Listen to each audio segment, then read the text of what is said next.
Assalamualaikum warahmatullahi wabarakatuh. Bagaimana kabar anak-anak semuanya? Semoga senantiasa diberi kesehatan dan kebaikan oleh Allah Subhanahu wa taala. Pada kesempatan kali ini kita akan membahas tentang jiwa lebih tenang dengan banyak melakukan sujud. Nah, anak-anak semuanya, berbicara mengenai sujud ini, biasanya kita hanya terpaku dengan ibadah sholat saja. Namun, sering kita berjumpa dengan orang yang mana tidak dalam keadaan sholat, tetapi mereka melakukan sujud ini. Artinya, selain di dalam ibadah sholat, ternyata ada beberapa sujud yang itu dianjurkan kepada kita. Sujud adalah perbuatan menempatkan dahi, hidung, kedua telapak tangan, kedua lutut, kedua ujung kaki pada posisi serentak di lantai dengan tujuan tertentu karena Allah pada waktu dan saat-saat tertentu. Sujud ini dilakukan sebagai bukti atas ketaatannya sebagai seorang hamba kepada Allah Subhanahu wa taala, baik sujud di dalam sholat maupun di luar sholat. Sujud yang dilakukan di luar sholat tentunya juga mempunyai nama dan pengertian yang berbeda pula dengan sujud yang lainnya. Nah, inilah macam-macam sujud yang akan kita pelajari. Yang pertama ada sujud syukur, kedua sujud sahwi, dan ketiga sujud tilawah. Syarat dan ketentuan sujud. Yang pertama sujud syukur. Sujud syukur dilakukan oleh seseorang yang tengah mendapatkan sebuah keberuntungan atau keberhasilan yang dicapainya atas karunia yang telah diberikan oleh Allah Subhanahu wa taala, sehingga membuat dirinya sangat senang, atau ketika seseorang telah diselamatkan oleh Allah Subhanahu wa taala atas bahaya yang bisa menimpa dirinya. Untuk dasar hukumnya sendiri dari Abu Bakrah bahwasanya Nabi Muhammad SAW segera bersujud berterima kasih kepada Allah Subhanahu wa taala apabila datang kepada beliau suatu yang menyenangkan atau kabar gembira. Hadis riwayat Abu Daud dan Tirmidzi.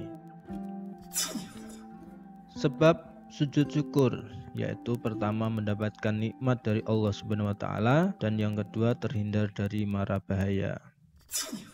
Tata cara sujud syukur yang harus kita lakukan ketika kita mau sujud syukur, yang pertama yaitu berniat untuk melakukan sujud syukur, kemudian takbiratul ihram, itu yang pertama. Kemudian yang kedua dilanjutkan dengan sujud dan membaca doa sujud syukur, yang ketiga duduk setelah sujud, dan yang keempat salam.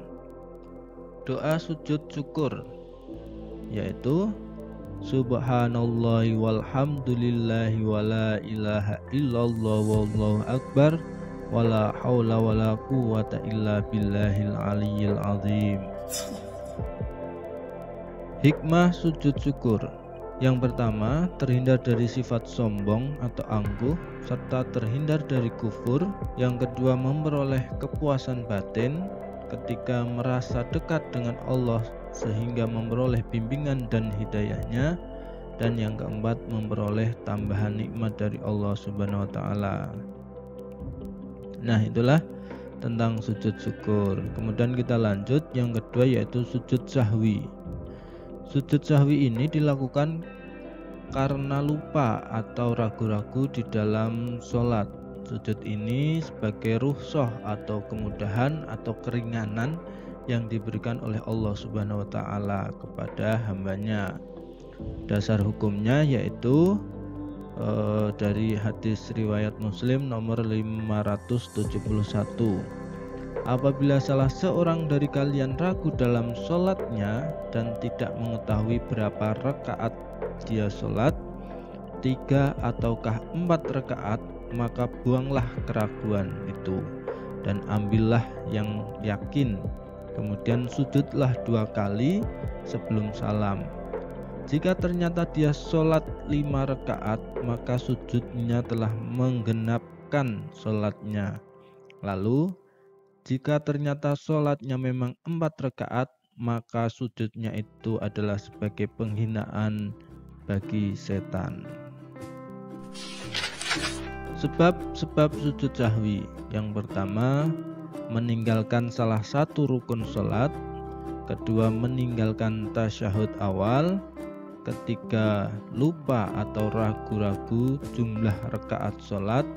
Dan yang keempat, kelebihan atau kekurangan dalam jumlah rakaat.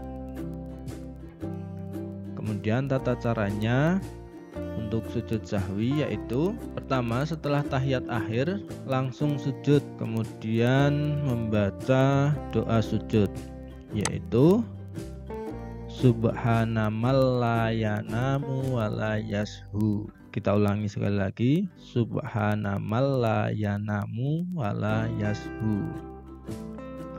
Kemudian hikmah sujud sahwi. Hikmah dari sujud sahwi ini adalah manusia dapat menyadari bahwa kelemahan kita sebagai seorang manusia yaitu sering salah dan sering lupa. Kemudian yang kedua, memaklumi dan memaafkan orang lain yang lupa atau hilaf tanpa disengaja. Kemudian sujud yang ketiga, yang terakhir adalah sujud tilawah. Sujud tilawah adalah sujud yang dilakukan ketika seseorang membaca atau mendengar ayat-ayat sajdah. Sujud ini bisa dilakukan di luar sholat maupun di dalam sholat. Dari Ibnu Umar, ia berkata bahwa Rasulullah SAW membacakan Al-Quran kepada kami, dan apabila melewati ayat sajdah, beliau bertakbir dan bersujud, dan kami bersujud bersamanya. Hadis riwayat Ibnu Majah. Sebab sujud tilawah: pertama, membaca ayat sajdah. Kedua, mendengarkan bacaan ayat sajdah yang dibaca oleh orang lain. Ketiga, menjadi makmum dalam sholat yang imamnya membaca ayat sajdah. Untuk syarat sujud tilawah: pertama, suci dari hadas dan najis. Kedua, menghadap kiblat. Ketiga, menutup aurat. Nah, itulah tentang sujud tilawah. Sekarang kita pelajari tata cara sujud tilawah ketika dalam keadaan sholat. إنما يؤمن بآياتنا الذين إذا ذكروا بها خروا سجدا وسبحوا بحمد ربهم وهم لا يستكبرون الله أكبر سجد وجهي للذي خلقه وشق سمعه وبصره بحوله وقوته Fatabarakallahu ahsanul khaliqin.